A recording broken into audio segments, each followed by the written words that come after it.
Thank you very much, sir. And now, ladies and gentlemen, the much-awaited moment, the ceremony that we've been waiting for, very eagerly in India after 12 long years, is about to begin. Yes, the handover takeover ceremony, the pinning of the emblem. As we are extremely fortunate to witness this historic moment when the presidency of SCCI is formally coming to India after a long gap of 12 years, and who better a person to endow Mr. Vikramjit Singh Sahni than our very vibrant and dynamic torchbearer of buoyancy in economy, Shri Anand Sharma ji, our Union Minister of Commerce, Industry and Textile, whose perseverance in various economic platforms have liberated insurmountable odds, not only on national front, but globally with respect to WTO, EU, and other regional economic cooperation and business development. May I request Mr. Sahni to kindly come forward here, near the flags perhaps, to take charge of your official responsibility. May I request Mr.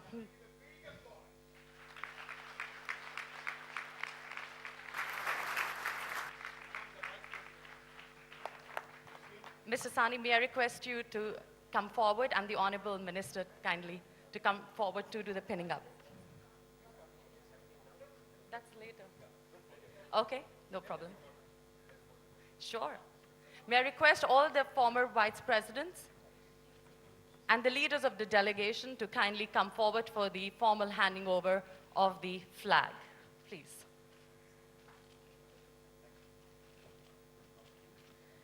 I'd like to request Mr. Azarkash Hafizi from Afghanistan, Mr. Dorji from Bhutan, Mr. Shrestha from Nepal, Mr. Ahmed Mujtaba from Maldives, Mr. Iftikhar Malik from Pakistan, and Mr. Khosala from Sri Lanka to kindly join in the handing over of the flag.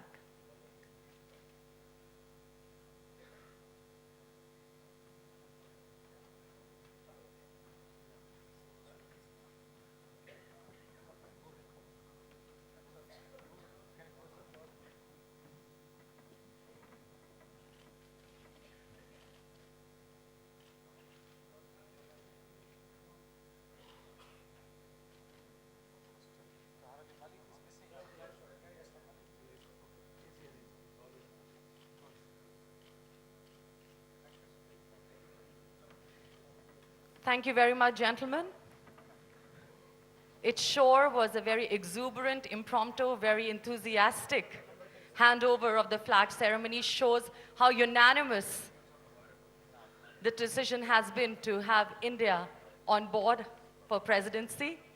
May I request Mr. Vikramjit Singh Sahni to please come forward, and our Honorable Minister, Shri Anand Sharma ji, to please do the honors of pinning up. Oh, they've done it there. All done. That shows the enthusiasm.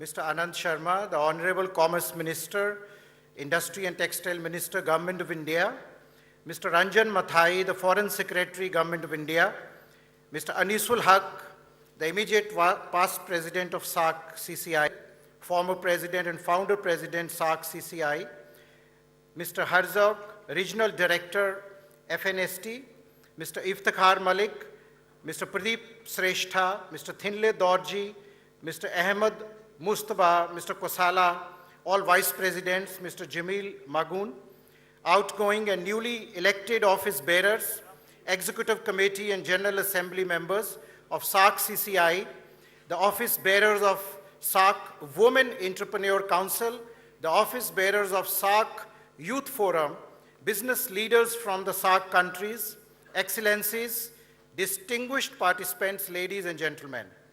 Good morning. Today, I stand here on behalf of 1.5 billion people of South Asia, that is Afghanistan, Bangladesh, Bhutan, Nepal, Maldives, India, Pakistan, and Sri Lanka, which is home to more than 1/5 of world's population. It has 45% young population and possesses 12% of the global natural and untapped resources, of course part of a rich cultural heritage, mosaic of cultural traditions, languages, arts, and philosophies. For me, taking over as the president of SAARC CCI of this vibrant region is a matter of great honor and privilege, but more than that is a huge responsibility to push forward the economic growth with peace and prosperity in the South Asian region, as is the dream of our Prime Minister, Dr. Manmohan Singh, as he declared that we want India to take the other SAARC countries as partners in its growth story. I seek your blessings and prayers to live up to your expectations as I perceive a challenging task ahead. I compliment the dedicated efforts of the outgoing management of SAARC CCI under the dynamic leadership of Mr. Anisul Haq from Bangladesh, who have recently organized the most successful convention of the history of SAARC Chamber in Dhaka. And you have heard his views.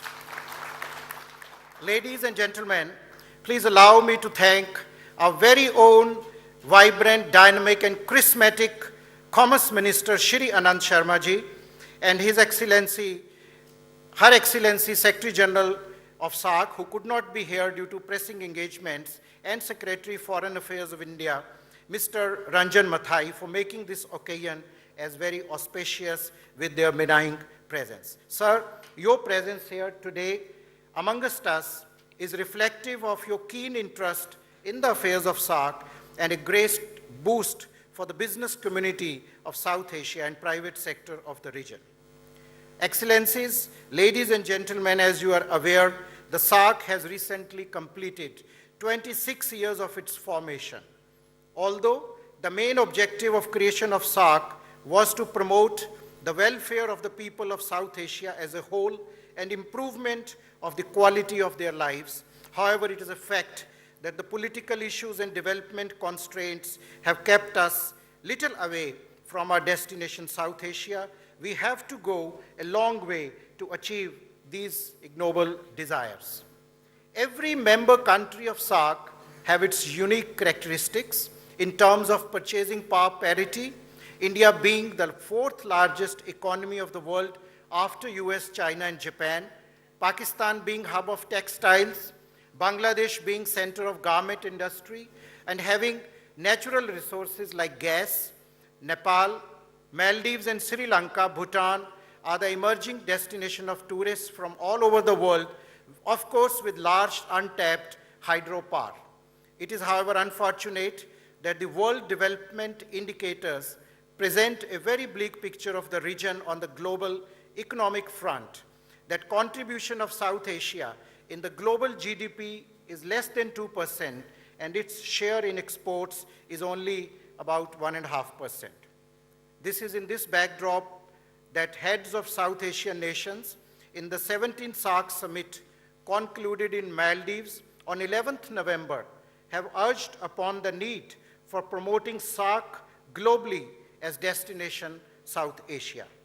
I am convinced that SAARC needs to be promoted globally as a region of great potential, but at the same time, the leadership of South Asia must exhibit their greater will to improve their intra-regional trade, which despite all efforts remains less than 6%. Despite the fact that all the member states of SAARC have been making endeavors for enhancing cooperation at socio-economic level, earnest commitment to resolve political issues and protectionist policy is drastically required to achieve the objective of spirit of SAFTA that provides a tangible mechanism to achieve the objectives of SAARC. To me, the daunting challenges faced by South Asia today are terrorism, climate change, food security, and abject poverty, and the political mindset. The region is home to half of the world's poor, with 40% of its population living on less than $1 a day. Therefore, it is only the economic growth and prosperity, and the onus is on us as business leaders of this region which can address the issue of poverty and food security of this vibrant region. The demand of business community for free economic zone materialized in form of SAFTA, which can be regarded as the most enterprising achievement of all the stakeholders, particularly for the business community. The business community of the region is committed to promote economic cooperation of the region, and SAARC-CCI is actively involved in promoting the cause of economic liberalization in the region through a number of activities focused on awareness building on the core issues, developing global linkages, providing services to the private sector, working closely with respective governments of SAARC, and together developing an institutional framework for promoting and enhancing economic engagement in the SAARC.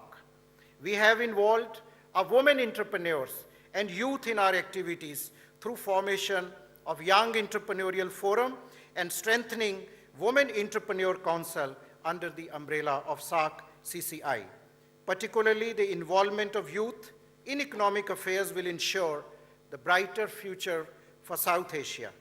With the changing demographic dividend, capitalizing intellectual and capability of youth in South Asia, overall development will reinforce the intra-regional economic engagement of its member countries. The bilateral issues of the SAARC countries, particularly between India and Pakistan, have been also hindering the success of SAFTA. But however, we are very happy that recent development between the two countries is very much encouraging, and we are certain that the recent series of dialogues between India and Pakistan, both at diplomatic and economic fronts, would commence a new era of social economic bondage of two great nations. We are optimistic that it would give a tremendous boost to economic cooperation in South Asia. For promotion of economic cooperation, we believe in the free movement of business persons in the region, which is very crucial. Contrary to the efforts of leaders of South Asia, visa remains a core issue, especially between India and Pakistan in general and in South Asia region in particular. We appreciate that both countries have agreed on option of flexible and pro-business visa policy, which will allow provision of multi-entry visa for 1 year or more, exempting from issues like police reporting and multi-city visas up to 10 cities. We warmly welcome this positive development and hope it would help increase business manifold and people-to-people connectivity. I also take this opportunity to reiterate our long-lasting demand to increase SAARC visa exemption stickers for businessmen to minimum 500 for each SAARC country. And our Commerce Minister have already assured, and Mr. Ranjan Mithai with his other colleagues like Vikram Doraswamy, to take up this issue very favorably. Although South Asia has significantly reduced import tariffs, the cost of trading its borders is one of the highest in the world. A number of non-tariff barriers have been identified which hamper the trade and increase transaction cost. I must put on record in the august presence of our Commerce Minister, which he has done, and India has done its part, having put almost all items of import at zero duty from majority of SAARC countries except very few sensitive items. Our peak duty for imports from Pakistan is only 8% for all the items except few items in the sensitive list.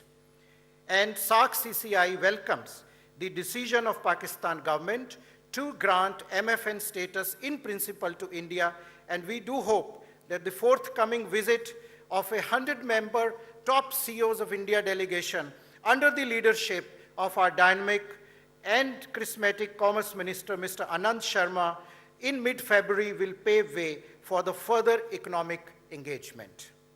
For the effective implementation of SAFTA, it is imperative to envision a regional strategy for development that could supplement coordinated efforts to address the challenges like poverty, unemployment, access to quality education, and health facilities in SAARC region. the thirst for this social uplift can only be quenched with greater economic cooperation and integrating economies on the pattern of EU, NAFTA, and ASEAN.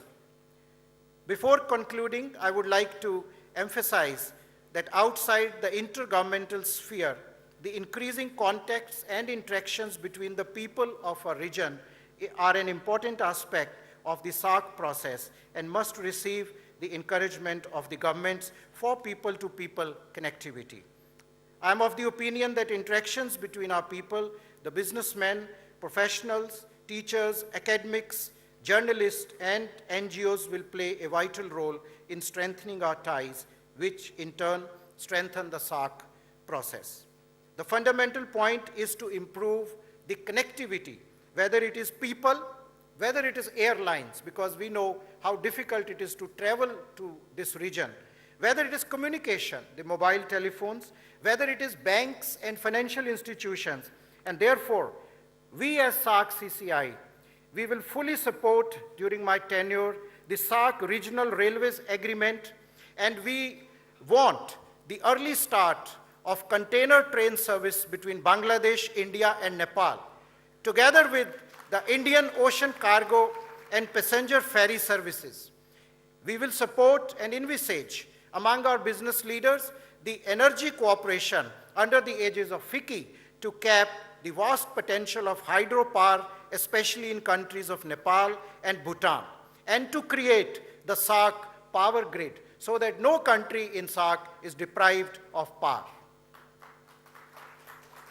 We are going to support, as SCCI, the support to set up SAARC Food Bank, SAARC Seed Bank, and as Mr. Ranjan Mathai was mentioning, South Asia Development Bank, together with SAARC Investment and Trade Protection Agreement, which will boost trade and investment in this region. I conclude with my fervent hope that we resolve on this occasion to work towards making SAARC more meaningful for our people, giving SAARC a truly people-centered focus through its programs and mechanisms. It's also our humble request that SAARC CCI should be given adequate representation during the SAARC political summit, as already being done in the case of other regional blocs like BRICS, IPSA, and India-EU. We as FICCI and SAARC Chamber of Commerce have outlined many activities which will be ratified in the tomorrow's executive meeting, but main of them is Made in SAARC exhibition, a historic exhibition which will be done towards end of this year, where merchandise from all the SAARC nations will be exhibited at Pragati Maidan together with the cultural shows and food festivals. And we have here the august presence of the SAARC Ambassador of Peace, Abida Parveen ji, who will be also performing and sending the message of peace throughout the SAARC nation. We also endeavor to set up SAARC Permanent Exhibition Center or a SAARC Trading Center in New Delhi, for which talks have begun. Our 8 nations should rededicate our efforts with firm resolve to work together to realize the noble aims we have set for ourselves. The 8 nations in South Asia that form the SAARC family must work together with firm resolve to meet the common challenges, especially those that threaten our security and peaceful coexistence and progress in this region. Because I firmly believe that we have inherited this universe from our ancestors, and we have the moral responsibility to hand it over in a much better form to our younger generation, which should be the obligation of everyone sitting here and